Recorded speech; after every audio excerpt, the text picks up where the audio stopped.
Hi ಎಲ್ಲರಿಗೂ ನಮಸ್ಕಾರ ರೀ. ಇವತ್ತು ಅವಲಕ್ಕಿ ನಾಷ್ಟ ಮಾಡೋದು ತೋರಿಸ್ತೀನಿ ರೀ. ಮೊದಲು ಕರಿಬೇವು ಎಣ್ಣೆ ಹಾಕ್ಯಂಡು ಇಟ್ಕೊಂಡಿದ್ದೆ ರೀ. ಜೀರಿಗೆ ಸಾಸಿವೆ ಹಾಕಿದ್ದೆ ರೀ. ಈಗ ಉಳ್ಳಾಗಡ್ಡಿ ಹಾಕ್ಬೇಕು ನೋಡಿರಿ. ಈಗ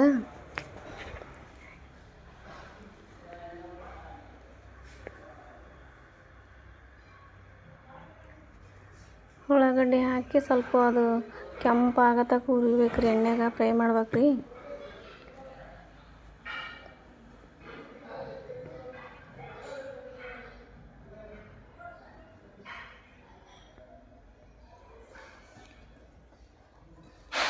ಉಪ್ಪು ಹಾಕ್ಬೇಕು ರೀ.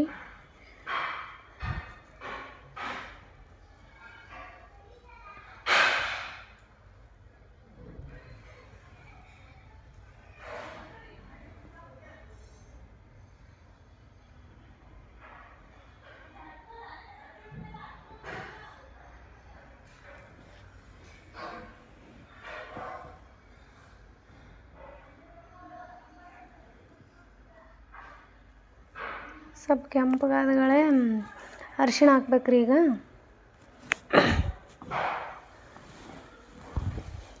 ಸ್ವಲ್ಪ ಅರಿಶಿಣ ಜಾಸ್ತಿನೇ ಹಾಕ್ಬೇಕು ರೀ. ಇದಕ್ಕೆ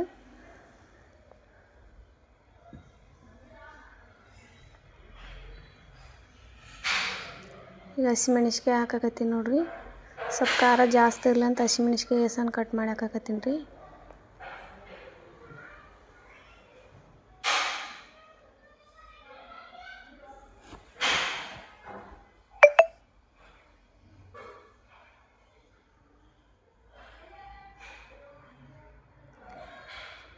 ಒಂದು ಟಮಾಟೆ ಹಣ್ಣು ಕೊಯ್ದು ಇಟ್ಕೊಂಡಿದ್ದೆ ರೀ. ಟಮಾಟೆ ಹಣ್ಣು ಹಾಕಕತ್ತೀನಿ ರೀ. ಈಗ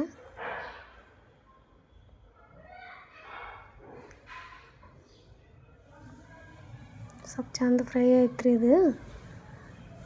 ಈಗ ಅವಲಕ್ಕಿ ಹಾಕಕತ್ತೀನಿ ನೋಡ್ರಿ. ಈಗ ಅವಲಕ್ಕಿ ಮೊದಲೇ ನೆನೆ ಹಾಕಿ ತೊಳೆದು ಒಂದು 2 ಸಾರಿ ತೊಳೆದು ಏಸಿ ನೆನೆ ಇಟ್ಕೊಂಡಿದ್ದೆ ರೀ.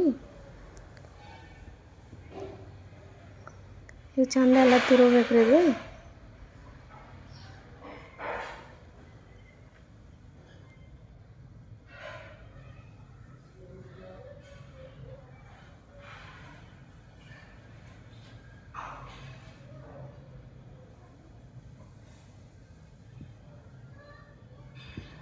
ಒಂದಿಟ್ಟು ಪುಟಾಣಿ ಉರ್ಗಡ್ಲೆ ಅಂತಾರಲ್ಲ ರೀ. ಪುಟಾಣಿ ಪುಡಿ ಮಿಕ್ಸ್ ಮಾಡ್ಕೋಬೇಕ್ರಿ. ಮೊದಲೇ ಕಲಿಸಿಟ್ಟಿದ್ದೆ ರೀ. ಅದು ಆಯ್ತು ನೋಡಿರಿ. ಈಗ ಒಂದು ನಿಂಬೆಕಾಯಿ ಹುಳಿ ಹಿಂಡಾಕತ್ತೀನಿ ರೀ. ಹಿಂಡಿದ ಮೇಲೆ ಎಲ್ಲ ಸ್ವಲ್ಪ ಮಿಕ್ಸ್ ಮಾಡ್ಬೇಕ್ರಿ. ಇದು ಆಯ್ತು ನೋಡಿರಿ. ಈಗ ಅವಲಕ್ಕಿ ಜೊತೆ ಬಜ್ಜಿ ಮಾಡಿದ್ದೆ ರೀ. ಟೇಸ್ಟ್ ಮಾಡಿ ನೋಡಿರಿ.